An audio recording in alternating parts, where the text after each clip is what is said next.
I'm very thrilled to be joined by the Assembly Democratic Leader Greta Neubauer of the Racine area and brand new State Senator Sarah Keyeski of Lodi. Ladies, good morning. Good morning. So nice to have both of you here. We're going to spend a lot of our Thursdays, we hope, talking to a pair of legislators, one from the Senate, one from the Assembly. It's my way of bridging the divide, not between Republican and Democrat, but between Senate and Assembly. Because as we know, and Greta, you've been in the legislature long enough to know that sometimes caucuses of the same party between the Assembly and the Senate could use a little bridging now and then, a little more togetherness, wouldn't you say? Oh, we're getting along great, Pat. It's day 4. We're ready to go. We're ready to go. How many times I got accused of having senitude by Assembly members? It's a word down there in the Capitol. Believe me. Watch out, Sarah. Watch out. Yep. That's right. Things to know. Sarah, congratulations on your win. It was fun talking to you a couple of times as a candidate. How are things so far this first week? Well, thanks so much for having me on here. I'm so excited. I am over the moon. It's really hard to describe how exciting this is, how grateful I am to be here, how eager I am to get to work, and how proud I am to be representing my district. And Representative Neubauer, do you have a caucus that now has a majority of new members? Yes, we do. 23 new members, 22 Wow. Continuing members. That's really something. Yeah. But that's got to be exciting in its own way for the veterans, as you would say, to see all of these new faces, all of this new blood. It's not that you don't miss the folks who aren't there anymore, but this has got to be kind of a rush for you. Yeah, that's exactly right. I mean, we, of course, had some great folks who chose to retire this year, went on to run for other things. And we have 23 new people who are so excited to be in the legislature. They worked really hard in primaries, in tough purple districts, in many cases, to get here. They come from all parts of the state. They have diverse professional, personal backgrounds, bring great experience, and we're just thrilled to have them joining, especially in a new era where the margins have tightened, right, between Democrats and Republicans in the Assembly and Senate, and we're really hoping for a shift in the way things work in the Capitol. Well, that would sure be nice, but that was certainly not the rhetoric that we heard from Speaker Robin Vos and from Senate Republican leader Devin LeMahieu, whose opening speeches were extremely partisan in my view. But I think they're trying to help unify a smaller Republican majority. But as I understand correctly, Leader Neubauer, even though the Republicans no longer have near super majorities in the Assembly and in the Senate, am I hearing right that they're trying to basically give themselves super majorities on committees? Yes, so they removed a number of committee positions for Assembly Democrats going into this year. That was, of course, extremely disappointing because we picked up 10 seats and somehow have less spots on most of the important committees going into this year. Speaker Vos would like things to stay the same. He's enjoyed the power that he's had under the gerrymander, and I think he is going to continue to act like he has 2/3 almost of the chamber until he can't. And I do think that his members are going to start pushing back if they refuse to take up popular policy and if they keep acting like they don't need to listen to voters from both sides of the aisle. Right. And that no doubt led to what the governor proposed at the start of the week with citizen initiative and referendum for constitutional amendments. And we may get back to that in this segment. But Senator Keyeski, let me ask you a bit about your own goals, priorities, expectations. Now that, the rush of the inauguration is past, what is it that you'd like to get down to work and do? Well, I'll say that after working so hard to get elected, it has been a gap of time, these 2 months, where I've just been so eager to get in and to get to work. And so I couldn't be more excited to have our first session day yesterday.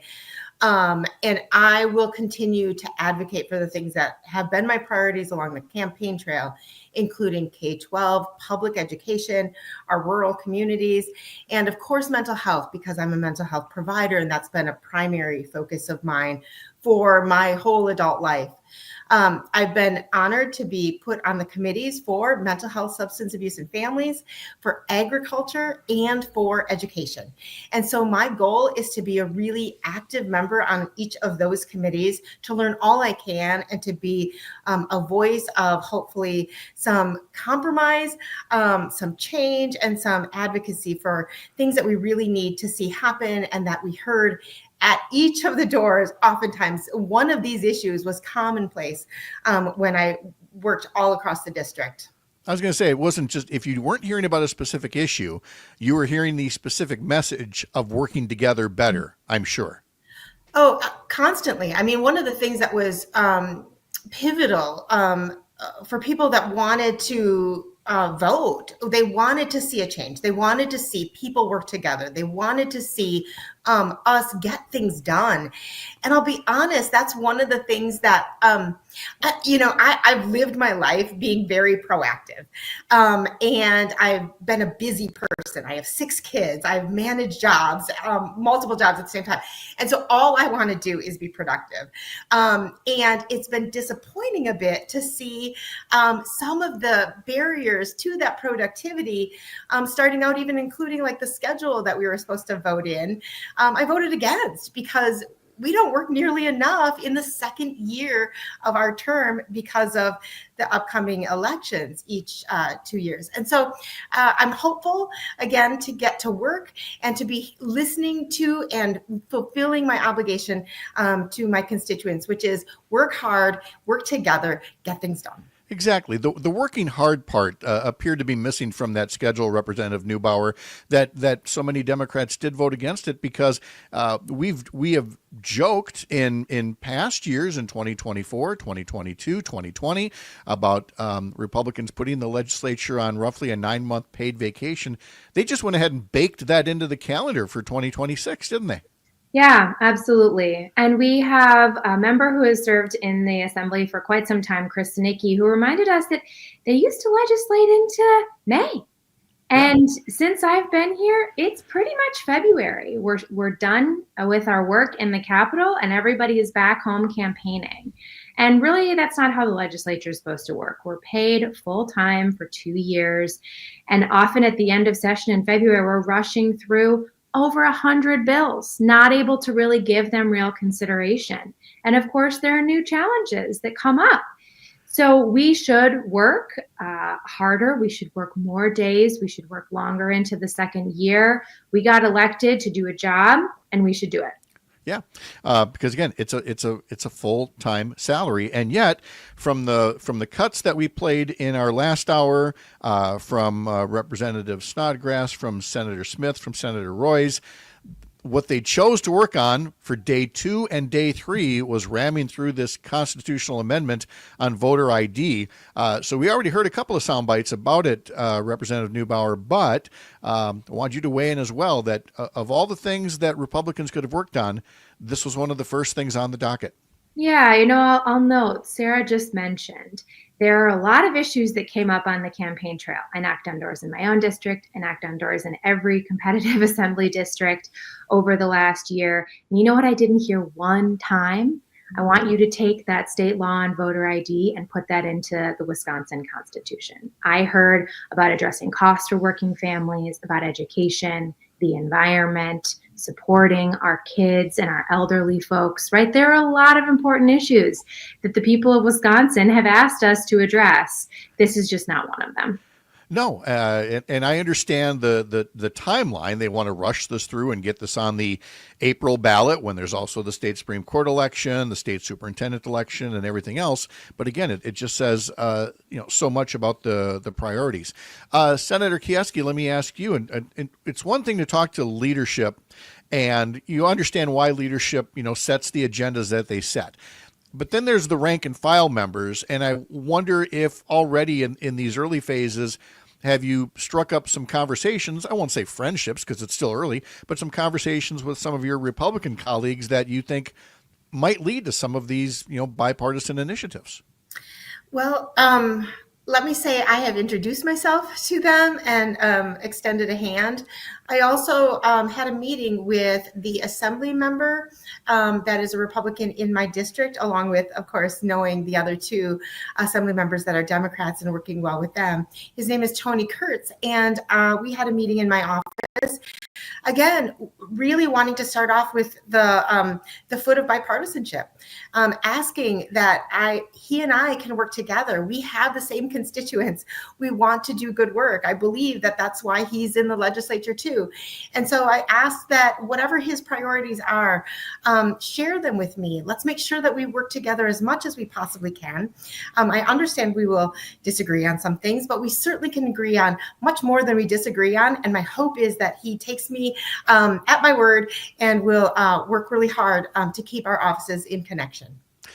You've certainly made the effort, and Greta, I know the same happens over on the assembly side, but it feels different. It does not feel as congenial as it was in days gone by. I'm not asking you to psychoanalyze, some of your colleagues, but I think you share that assessment that there's definitely room for improvement in terms of improved relations across the aisle, shall we say.